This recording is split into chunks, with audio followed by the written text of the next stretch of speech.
One of the most anticipated dog breedings has finally been confirmed. The pups from this pairing of Zeta and DMX will be born very soon. We are now accepting deposits. Our pups will come with ears cropped and a 2-year health guarantee. Get ahead of the pack on purchasing a puppy by contacting NWA Cane Corsos on Instagram at NWA Cane Corsos. Call or text 479-326-1603 with any questions. A guard dog is your first line of defense. These will be the right pups for the job. Dante's Boxing Nation, what's going on, guys? You know, America is the only country in the world where a foreigner can come here and still have the home court advantage over the American fighter, as long as he has the complexion for the protection. So this year, we have 3 of the most significant fights in the sport of boxing.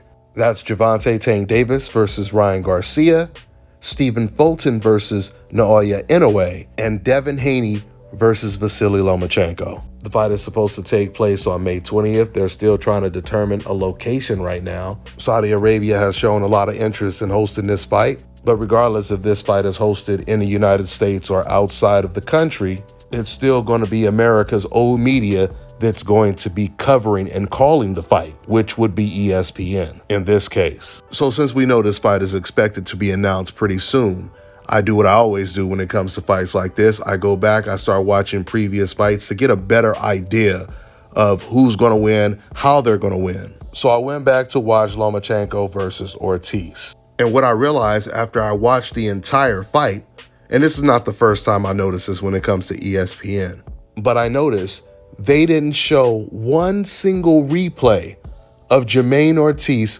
landing a punch in the entire fight.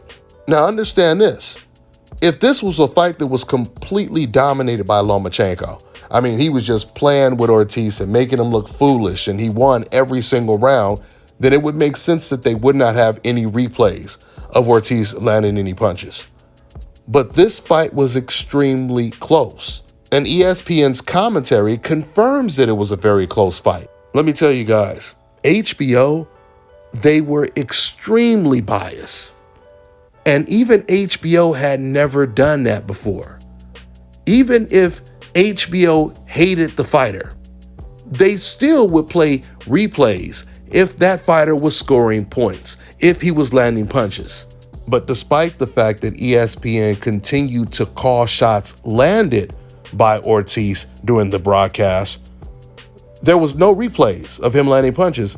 They only played replays of Lomachenko landing punches. Now, just to give you guys an idea of how egregious this double standard was during the fight, I put together a bunch of clips of the commentators calling out the times that Ortiz landed a punch in the fight. Just check this out. Round number 3.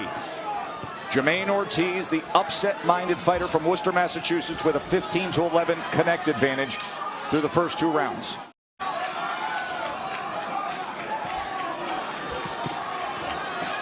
Oh, that's good. 2 punches to the body from Ortiz. Great combinations. Ooh. Oh, a little pop shot, right hand from Ortiz. Decides to respond. Good shot by Ortiz. It sure was. By Loma. Nice double right hand right there from Ortiz. Ooh. Good work right there from Ortiz. I love those uppercuts on the inside. Not allowing Loma to get set. Big round for Ortiz. It sure is.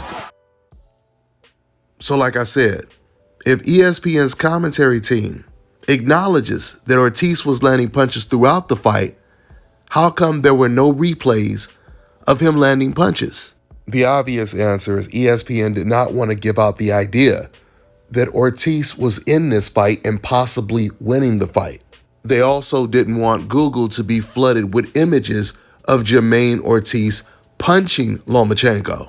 And they were very successful at that, because when you Google this fight, you only see images of Lomachenko hitting Ortiz. Outside of this image and another image that I showed. And even in this image, it doesn't show Ortiz landing a clean punch. So these are things that makes it much easier for ESPN to control the narrative. Which brings us back to the Devin Haney versus Lomachenko fight. Once again, I told you this is the reason why Lomachenko will most likely have a home court advantage, and the home court advantage in this case will be America's old media, which is ESPN calling the fight, the biggest sporting network in America. So while you would think it would be more difficult for ESPN to pull off what they did to Ortiz and do it to Devin Haney, they're not going to be able to get away with not showing any replays of Devin Haney, but they can definitely still control the narrative and play the majority of Lomachenko replays. After all, remember, ESPN is the same network that had Lomachenko on their pound-for-pound list above Devin Haney after Devin Haney became the real undisputed champion in the lightweight division. And to add insult to injury, shortly after they had just put Devin on the list after he became undisputed, when they thought no one was looking, they quietly removed Devin Haney from their pound-for-pound list while keeping Lomachenko on that list. And it wasn't until the time that we found out Devin Haney would be fighting Lomachenko next, they removed Loma from the list, and then they put Devin Haney back on it. So while ESPN is already preparing their excuses for Lomachenko losing to Devin Haney, if he does lose to Devin, they're going to still do everything they can do to persuade the fans that Lomachenko is winning the fight during the fight when they call it, to try to cover all bases. So when Devin Haney gets in the ring with Lomachenko in May, he's not only going to be fighting Lomachenko, he's also going to be fighting against ESPN's commentary team. And even though Andre Ward and Tim Bradley will most likely be calling this fight, the fact that they didn't acknowledge that there were no replays of Ortiz landing punches on Lomachenko, it further proves that they followed the ESPN narrative. Just like when ESPN, they started off the Devin Haney versus George Kambosos fight, the rematch, by showing stats of Devin Haney clinching in like the first 3 rounds, but they didn't show any stats of George Kambosos clinching, which George was clinching in that fight as well.